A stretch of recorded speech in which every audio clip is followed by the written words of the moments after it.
dugsiga hoose dhexe sare ee Sheekh Ibraahim Burco oo la aasaasay sanadii 1967 waa mid ka mid ah dugsiyada dawliga ah ee aqoon ahaan aad u heer sareeya oo tayadiisa waxbarasho mararka qaar ay ka dheerayso dugsiyada gaarka loo leeyahay ee lacagaha faraha badan ku baxdo. waxaa dhexdiisa ka socda tartanno aqoon kororsi ah oo isugu jira diini iyo maadi kuwaasi oo lagu kobcinayo tayada iyo wanaajinta waxbarasho ee ardayda guuleysata natiijo fiican ka keena imtixaanaadka laga qaado ayaa loo sameeyaa munaasabado dhiirigelin iyo maamuusid ah oo lagu farayo inay dadaalka halkaasi ka sii wadaan.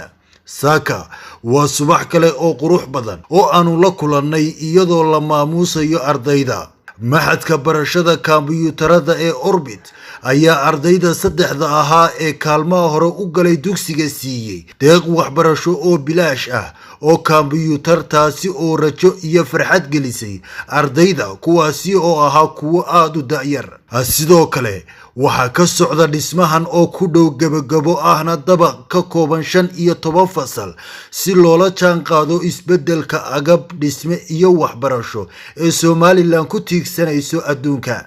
waa tallaabo horumar iyo ku dayasho mudan, waa rajo iyo muuqaal dhisme oo qurxoon hormuudna ay u yihiin maamulka iyo macallimiinta iskuulka Sheekh Ibraahim oo dalka iyo gobolka ka sheegan. maamulaha iskuulka Sheekh Ibraahim Burco Cabdiraxmaan Axmed Cawad ayaa ka warbixiyay tayada waxbarashada iyo kaalmaha muhiimka ah isagoo waana iyo wuxuu sheeg faray ardayda.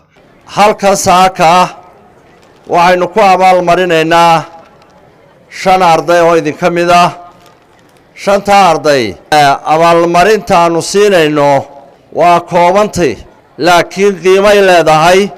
waxa kale oo aanu siinaynaa oo aanu halkan maaragtay aan jeclahay inaynu dhammaanteen uga wada ducayno oo marka ardada loo yeedhana loo duceeyo oo la baarigo 5 arday ardayga kaalinta koowaad dugsiga oo dhan u galay iyo ardayga kaalinta labaad dugsiga oo dhan u galay iyo ardayga kaalinta saddexaad dugsiga oo dhan u galay.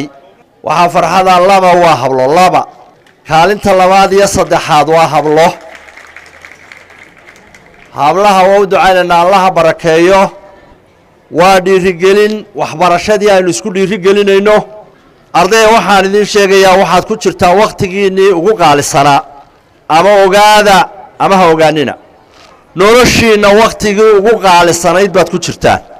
waqtigaa qof waliba siduu uga faa'iidaysto ayay noloshiisa mustaqbalkuna u eegaan doontaa. waxbarashada halkaa ku jirtaan baa ugu xoog badan.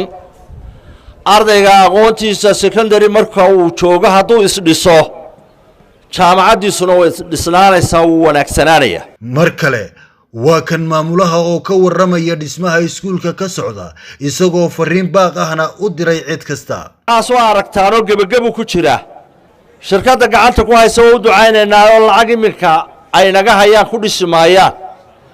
dadaal iyagu ay maaragtay ku talagaleen bay ku dhisayaan. lacagayowgii aynu bixinnay mar hore ay naga dhammaadeen. kamanigaas barakana oo u ducaynaynaa allaha barakeeyo.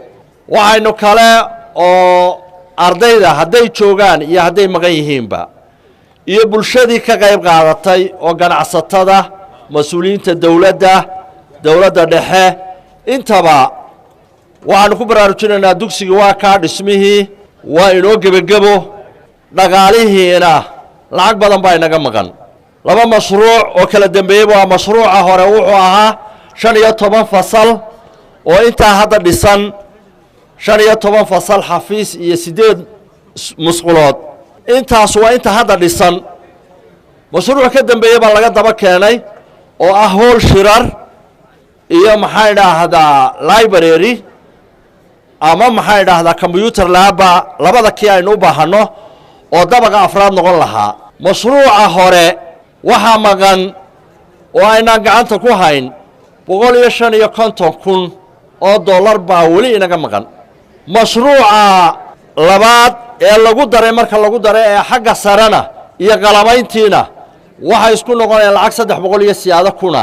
lacagaha dawladdu waxbay miisaaniyadda ku dartay waxna ganacsatadaynu ka sugaynaa waxaan ka codsanayaa cid kasta oo hore uga qayb qaadatayna waa u mahad celinaynaa oo waad mahadsantiin baanu leenahay dhismihiina waa socdaa dadyowgii wax ballan qaaday ee ballanqaadkoodii la sugayana mashruucii waa gebagebo waxaan rajaynaynaa in dhismaha cid waliba ay ka soo qayb qaadato dawlad iyo shicibba wixii hore uga qayb qaatayna waa u ducaynaynaa allaha u barakeeyo waxooda oo ugu qaalisan yahay kambanigeenna dahabshiil allaha barakeeyo maxamed siciid maxamed oo ka mid ah mas-uuliyiinta maxadka orbit ayaa halkaasi isaguna ka hadlay ballanqaadka ardaydana kaga dhawaaqay waayo dee sheekh ibraahim iyo orbit hadday jaar yihiin dee orbit cidda la jaarkaa jaarnimada orbit waa inay ka muuqataa institutionka waa inay ka muuqataa maanta se insha allah waxaan halkan ka ilaaminayaa un saddexda arday ee u sarreeyey iskuulka ilaahay khayr ha siiyo